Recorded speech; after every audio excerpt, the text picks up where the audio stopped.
ගුප්පේ අපි තීරණය කරලා දෙනවා කර්මාන්ත රසායනය කියන්නේ දැන් ගොඩක් කට්ටිය අන්තිම ටිකේ කර්මාන්ත රසායනය හොයමින් ඉන්න අවස්ථාවක අපි දැනගත් ගන්න පැටලි කෙමිස්ට්‍රි වල ප්‍රධාන වශයෙන් කර්මාන්ත 13ක් තියෙනවා. ඉස්කෝලෙන් 4යි, පීගුණෙන් 3යි, ඩීගුණෙන් 2යි, ශාකාංශික 4යි කියලා පැටලි ගන්න මේ කර්මාන්ත කැලේ කියන්නේ ලකුණු සාමාන්‍ය MCQ 2ක් 3ක් වගේ එනවා. ඊට අමතරව එකක් එනවා. එතකොට අපි දැන් කරන්නේ අලුත් වැඩි ගැන කිව්වොත් අපි මේ කර්මාන්ත 13ටම වීඩියෝ 13ක් ගහලා මේ ඔය කට්ටියට මුලින්ම හරියට මුලින්ම පොඩි දෙයක් තමයි යන්නේ. ඒතකොට මේක දෙන්නේ අලුත් විදිහට. ඒ කියන්නේ අපි කර්මාන්ත 13ක වීඩියෝ 13ක් ගහනවා. ඒ කියන්නේ ආසන්න වශයෙන් එක කර්මාන්තයක විනාඩි 10ක වගේ ගානක් කරගෙන සමහර කර්මාන්ත විනාඩි 10කට ගන්න පුළුවන්.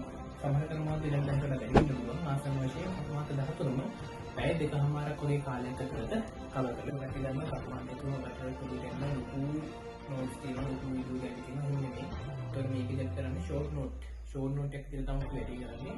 එතකොට කර්මාන්තවල එනම ටික හැලෙට් කරලා ගන්න බැටරි එක දෙනවා. ඒතකොට මේක ලංකාවේ කියන්නේ අපි YouTube එකට ප්ලේලිස්ට් එකකට අප්ලෝඩ් කරනවා.